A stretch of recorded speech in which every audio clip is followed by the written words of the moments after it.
पंडित जी भी है। तो जितना हो सकेगा मैं इस मंदिर की हिस्ट्री आपको बताऊंगा कि स्थापना कैसे हुई यहाँ।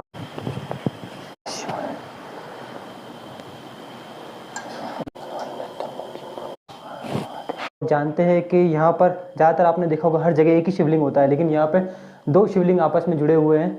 तो इसका रहस्य क्या है, इसकी वजह क्या है, वो हम पंडित जी से बात करके जानने की कोशिश करते हैं। आप मेरे साथ बने रहिए। तो हम यहाँ पे जो महंत, सबसे पहले ये जानना चाहूँगा कि मंदिर की स्थापना कब हुई थी? ये स्थापना तो ये विश्वामित्र जी का करवाया हुआ है, आज का नहीं हजारों साल पहले की बात है। और ये जीर्णोद्धार श्री तुलसीगिरी जी महाराज ने इसका कराया है। तुलसी जी गिरी जी महाराज, जैसे कि आप बता रहे, तो आप उनके शिष्य हैं? हाँ जी, शिष्य। और ये गादी परंपरा से चलती आती है शिष्य के पेट पे। अच्छा, समझे नहीं, ये गुरु आश्रम है। और ये अग्नेश्वर महादेव का ऐसा है, किसी समय पे भील और भीलनी की कोई कहानी आती है, उस समय की बात है। और वो दोनों ने ही शिवलिंग स्थापित किया हुआ है, उसके बाद में विश्वामित्र जी ने तब किया है। और इधर ये गंगा है, अखंड रहती है, भले ही गर्मी हो या सर्दी हो या बारिश हो। अच्छा, गंगा जैसा कि आप बता रहे हैं, सामने कुंड बना हुआ है। हाँ जी, आइए आप दर्शन कराइए हमको एक बार। कुंड के दर्शन कीजिए। तो फ्रेंड्स आप देख सकते हैं ये कुंड बना हुआ है, इसे महाराज जी ने बताया गंगा कहते हैं। तो इसके बारे में भी इनसे जानते हैं क्या कहना चाहते हैं। ये अखंड जल है और कहाँ से आता है इसका कोई पता नहीं, आसपास ये। और ये चोटी के ऊपर है श्री अग्नेश्वर महादेव। सर्दी में हो बारिश में हो कभी भी जल खराब नहीं होता। और इसमें नाग भी रहते हैं अंदर। अच्छा, हाँ, बड़े बड़े नाग भी रहते हैं अंदर ही, जो इसको दर्शन होना हो उसी को दर्शन होते हैं। तो सर्दी गर्मी बरसात ये पानी हमेशा ऐसा ही रहता है, कभी सूखता नहीं है। महादेव की कृपा है, जैसे महादेव जी रहते हैं तो उनके साथ गंगा भी रहती है। तो वैसे यहाँ भी महादेव जी है और गंगा भी प्रत्यक्ष है। बिल्कुल बिल्कुल। हाँ।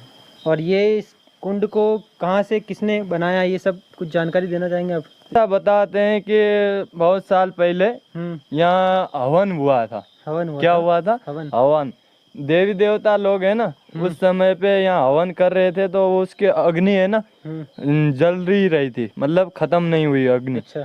तो वो अग्नि शांत करने के लिए और इंद्रदेव ने ये ऐसा बताते हैं कि इस कुंड में जल स्थापित किया है। इंद्रदेव ने जल स्थापित किया कि आगे आने वाले समय में भी कभी खत्म नहीं होगा। हाँ, तो उस समय पे अग्नि धधकती होगी। देवी देवताओं ने यज्ञ किया दानवों से परेशान होके। तो वो यज्ञ की जो अग्नि थी ना, वो इसमें रह गई। अच्छा। तो वो रहने के कारण पूरा विनाश हो रहा था। अग्निदेव प्रज्वलित प्रचंड रूप ले रहे थे ना। अच्छा। तो उसी कारण से पूरा विनाश हो रहा था। तो ये अग्नेश्वर महादेव इंद्रदेव ने सब देवी देवताओं ने इस अग्नि को शांत करके इसमें जल स्थापित किया हुआ। हाँ, ये अभी कभी सूखता भी नहीं है। और 12 मास आओगे तो ऐसे का ऐसे दिखेगा। और नाग भी रहते हैं अंदर बड़े बड़े। सालों से गुरु महाराज जी के, हमारे गुरु जी के हाथों से चेतन किया हुआ धुना है। 80 सालों से ही चेतन ही रहा।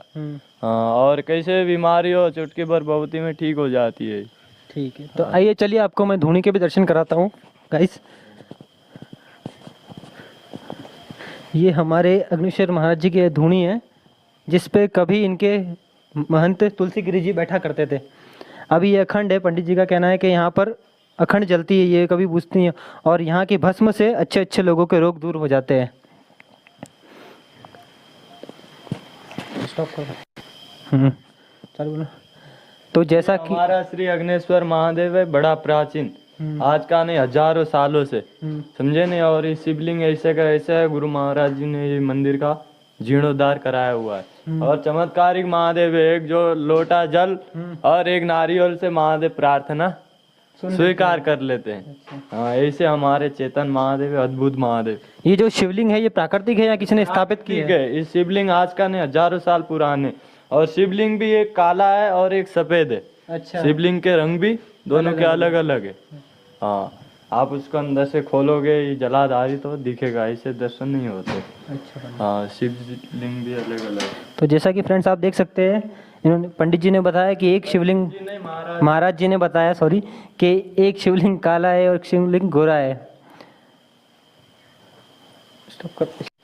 तो दोस्तों मैं इस वक्त खड़ा हूँ मंदिर के स्थान पर ही। यहाँ पर जो तुलसीगिरी जी महंत थे जिन्होंने इस मंदिर की स्थापना की, जीर्णोद्धार किया है, जैसे अपने पुजारी जी ने हमें बताया है। तो ये उनकी गुफा है जहाँ पे बैठ के उन्होंने तपस्या की थी। तो ये बंद रहती है, इसके अंदर जाना किसी को भी अलाउ नहीं है। जैसा कि दोस्तों आपने मंदिर तो देख ही लिया है, अब भी प्राचीन मंदिर है।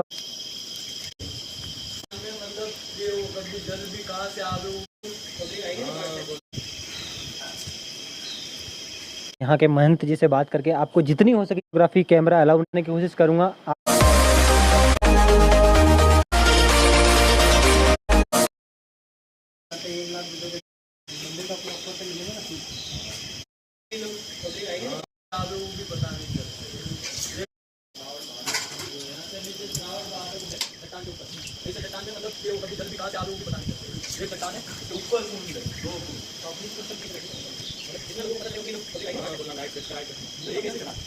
यहाँ के महंत जी से